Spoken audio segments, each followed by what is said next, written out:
Hello learners, welcome back to my channel Insight Learning. Myself Udita, and today we are going to continue our previous chapter formation of a company.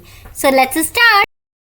So previous part में मैंने आपको कुछ questions दिए थे solve करने के लिए, हम उन्हें डिस्कस कर लेते हैं. फर्स्ट है blank are neither the agents nor the trustee of the company. कौन होता है? प्रमोटर. प्रमोटर ना तो एजेंट होता है कंपनी का और ना ही ट्रस्टी होता है कंपनी का. Second is preliminary contracts. ये वो कॉन्ट्रैक्ट्स होते हैं जो कि थर्ड पार्टी से किए जाते हैं before the incorporation of the company. मतलब कंपनी के इंकॉर्पोरेट होने से पहले ये वो कॉन्ट्रैक्ट किए जाते हैं, इसलिए ये लीगली बाइंड नहीं होते हैं कंपनी से. तो इसका आंसर क्या होगा? Preliminary contracts are not binding of the company.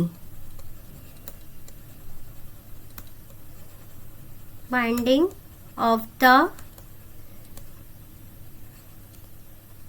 Company. And the last one is which of the following are the functions of a promoter. तो प्रमोटर के क्या फंक्शन होते हैं? सबसे पहला तो होता है कि वो आइडिया डिस्कवर करता है, तो discover a idea.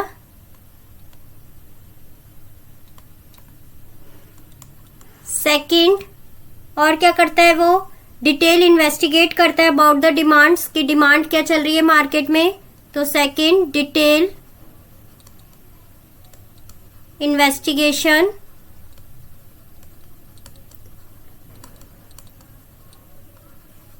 About demand. और थर्ड क्या करता है? कंपनी का नाम कौन चूज करता है, सेटल करता है? यही करता है प्रमोटर. तो settle the name of the company.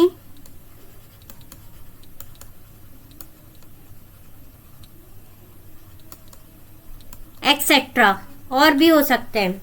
Hope आपको ये स्लाइड समझ में आई हो. नाउ हम अपने चैप्टर को डिस्कस करते हैं. सो प्रीवियस चैप्टर में हमने प्रमोटर्स की लाइबिलिटीज पढ़ी थी, कैरेक्टरिस्टिक्स पढ़े थे, फंक्शंस पढ़े थे. So now moving forward, phone चलाने में सब एक्सपर्ट है, कोई ऐसा तो है नहीं जिसे मोबाइल चलाना नहीं आता हो. तो ये जो एक्सपर्टीज आई है वो आपकी किससे आई है? क्योंकि आपने उसमें बहुत सारा टाइम स्पेंड किया है, राइट? तो आप क्या बन गए हो? प्रोफेशनल बन गए हो. सो प्रोफेशनल प्रमोटर्स कौन होगा? ऐसा पर्सन जिसका प्रमोशन क्या है, मेन प्रोफेशन हो या फिर ऑक्यूपेशन हो, वो उस चीज में क्या है, एक्सपर्ट्स है, या उसके पास स्पेशलाइज प्रमोशन करने की टेक्निक हो, कंपनी को स्पेशलाइज प्रमोशन दे सके. They float the company and hand it over to the share holder और their representatives. Float the company का मीनिंग क्या होता है? Mark this point. इसका मीनिंग होता है कि अपनी कंपनी का कुछ शेयर होल्डर्स को सेल कर देना या फिर रिप्रेजेंटेटिव्स को सेल कर देना. अब ये शेयर क्या होता है? एक तरह का लीगल डॉक्यूमेंट होता है जो आपको प्रूफ देता है कि आप इतने परसेंटेज ऑफ कंपनी के क्या हो, ओनर हो.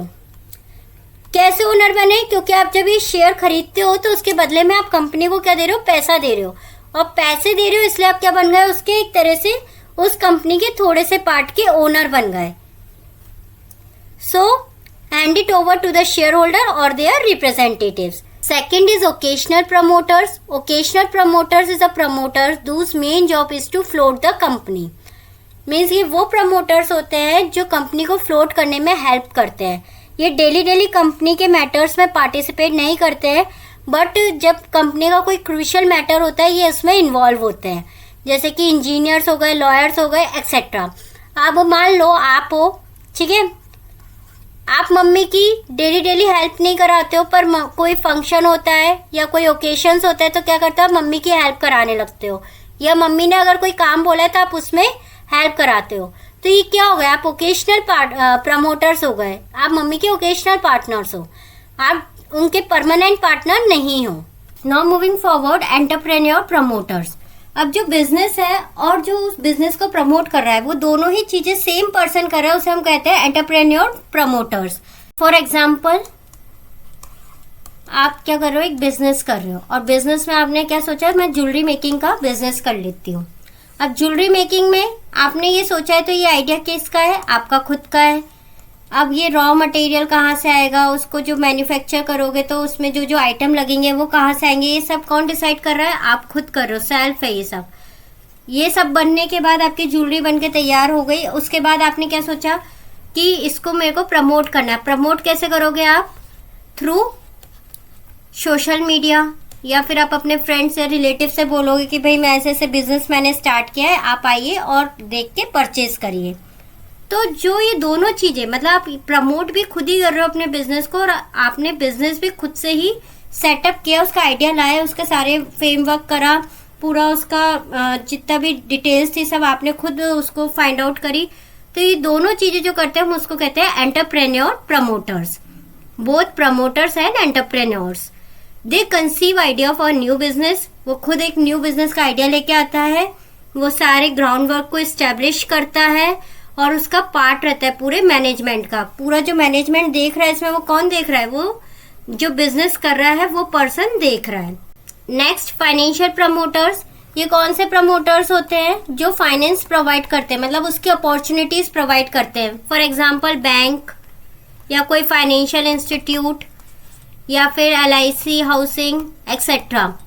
फॉर एग्जाम्पल, आपको बिजनेस करना है, आप गए भागे भागे मम्मी पापा के पास, रुपए दे दो मम्मी, कोई बिजनेस का आइडिया सोचा है। मम्मी ने कहा नहीं, ऐसे तो नहीं मिलेंगे। फिर आपने कहा क्या करना पड़ेगा? तो मम्मी ने कहा मेरा काम करो तो मैं तुमको फाइनेंस प्रोवाइड करूंगी, और उसके साथ साथ मैं तुम्हें प्रमोट भी करूंगी कि हाँ मेरे बच्चे का आके ये देखो। तो ये सब जो होते हैं फाइनेंशियल के, एक तरह से अपॉर्चुनिटी देते हैं कि आप वो पैसा आप उसमें इन्वेस्ट करो और उससे आप अपनी कंपनी को प्रमोट करो। अब आगे देखिए टाइप्स ऑफ प्रमोटर्स आप कैसे याद रखेंगे, इसकी ट्रिक है, जिसे बोलते हैं प्रोका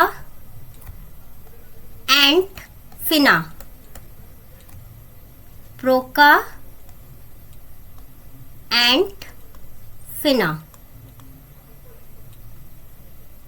प्रो से क्या याद रखोगे आप? प्रोफेशनल। ओका से ओकेशनल, एंड से एंटरप्रेन्योर, और फिना से फाइनेंशियल। आई होप आपको समझ में आया होगा।